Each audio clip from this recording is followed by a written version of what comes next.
Y'all, we need to talk about Ariana Grande because I am losing my mind over this voice situation, and the internet is going absolutely feral. Oh my God, yes! I've been waiting for us to dive into this because the audacity of this whole situation has me deceased.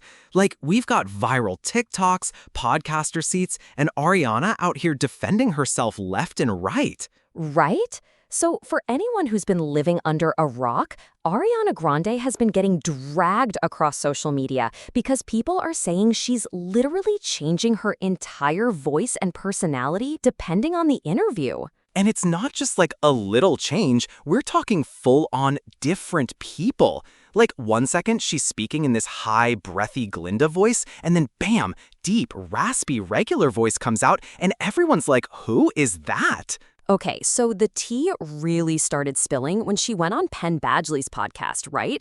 And there's this clip that went viral where mid-sentence, and I mean mid-sentence, her voice completely changes. I'm telling you, it was like watching someone get possessed. She starts talking about recording music in this lower, normal voice, and then suddenly she's back to the high-pitched Glinda thing. The internet was like, what did we just witness? And the comments were brutal. People were saying stuff like, the real Ariana was trying to escape for a second, and comparing her to Paris Hilton's fake baby voice. But here's what really gets me. TikTok user @Haas made this video calling her a shapeshifter and asking when she's gonna pick a character and stick with it. Like, that is harsh, but also kind of accurate. So obviously, Ariana had to respond because the internet was not letting this go. She commented on TikTok saying it's just habit from playing Glinda for 2 years and that it's better for her vocal health. Which, okay, that might be partially true, but then people started digging up old interviews. Like, they found clips from years ago where she sounds completely different. Different accent, different personality, different everything. And get this, in one interview with Zach Sang, people noticed she had this weird accent she'd never had before. She was saying words like parody with this random inflection that came out of nowhere. The fans were not buying it. They're like, when did you become British, sis? And don't even get me started on the whole cultural appropriation thing that people are bringing up again. So then Ariana went on the Smartless podcast trying to explain herself again, saying that if she has a long day of press or has to sing, she places her voice higher because it's healthier. And you know what? I actually looked into this, and voice pathologists do say that speaking higher can be better for singers. NPR even did a whole segment about it. But here's the thing that's bothering people. It's not just the voice, it's the whole personality. Like, she'll have completely different mannerisms, different energy, different everything. Exactly. And then she tried to call out double standards, saying men don't get criticized for changing their voices for roles. She specifically mentioned how male actors get praised for transformation, but women get dragged. Which, honestly, she has a point about the double standards. Like, nobody was coming for Austin Butler this hard when he couldn't drop the Elvis voice. True, but also Austin wasn't switching between 3 different personalities in the same interview. Like, pick a lane, bestie. And here's what's really wild. People are saying her voice is naturally full and raspy, and all these high-pitched interviews are the fake ones. Like, we've been getting catfished by Ariana's voice this whole time. The conspiracy theories are getting deep. Some fans think she's been doing this fake voice since Victoria's days, and we're just now catching on. But wait, it gets worse. People are bringing up her whole blackfishing era and saying this is just another example of her not having a consistent identity. Oh no, we're not going down that rabbit hole again. But honestly, when you put it all together, the voice changes, the accent switching, the personality shifts, it does look pretty sus. And the timing of all this, right when Wicked is getting all this Oscar buzz, suddenly everyone's questioning whether Ariana is even a real person or just a collection of characters. The girls are pressed in the comments too. Like, some fans are defending her to the death, saying it's just professional voice training, while others are like, we've been lied to. What really sent me was when she said on a recent podcast that some of the Glinda voice changes might be permanent. Like, girl, you're telling us you might never go back to your real voice? That's actually kind of sad when you think about it. Like, imagine being so deep in character work that you lose your own natural speaking voice. But then there's this whole other layer where fans have been making compilation videos showing her voice evolution over the years, and it's wild.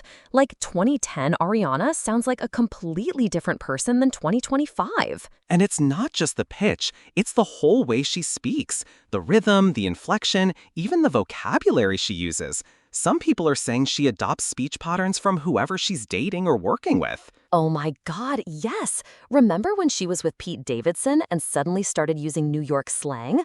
Or when she was with Mac Miller and her whole vibe changed? It's like she becomes a chameleon. And now with this whole Wicked thing, she's essentially become Glinda in real life.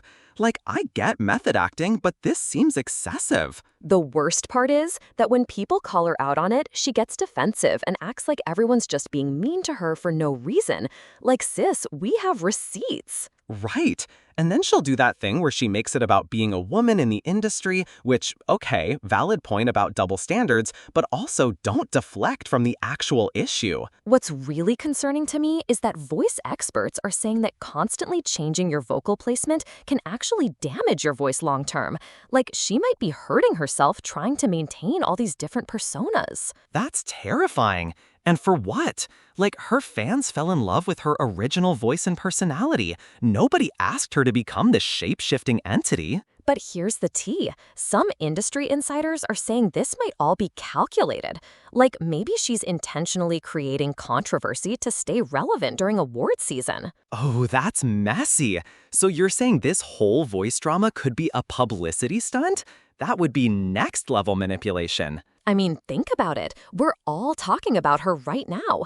Every podcast, every TikTok, every YouTube video is dissecting her voice changes. That's free promotion for Wicked. You know what, though? Even if it is calculated, the fact remains that people feel deceived.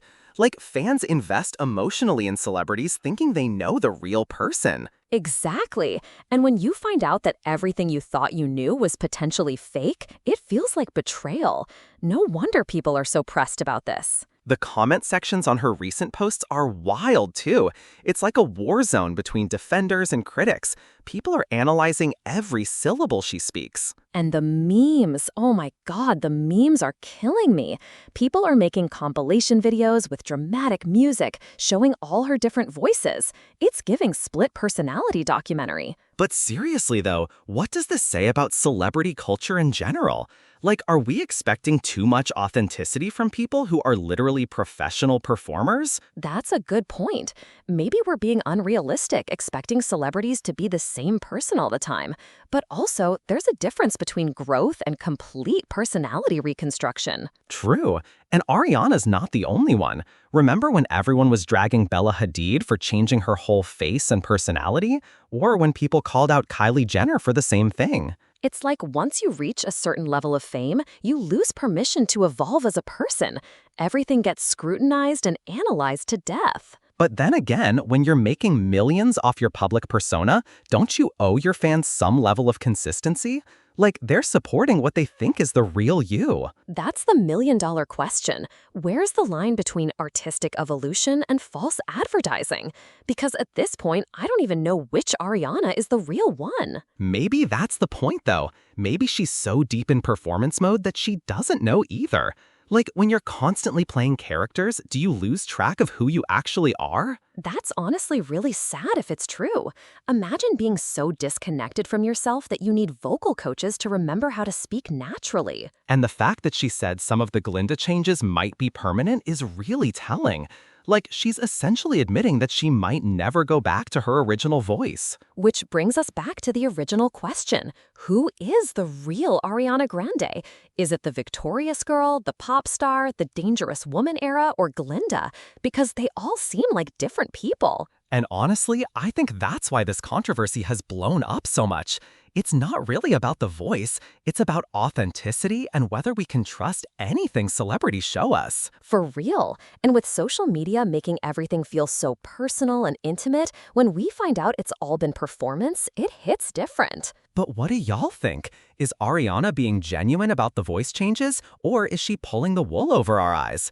Are we being too harsh, or is this criticism totally justified? Drop your thoughts in the comments because this debate is far from over. We want to hear from both the defenders and the critics. And make sure to subscribe and hit that notification bell because you know we're going to be covering every single development in this saga. This story has more twists than a soap opera. Until next time, stay dramatic, stay pressed, and keep those receipts ready. We'll see you in the next episode.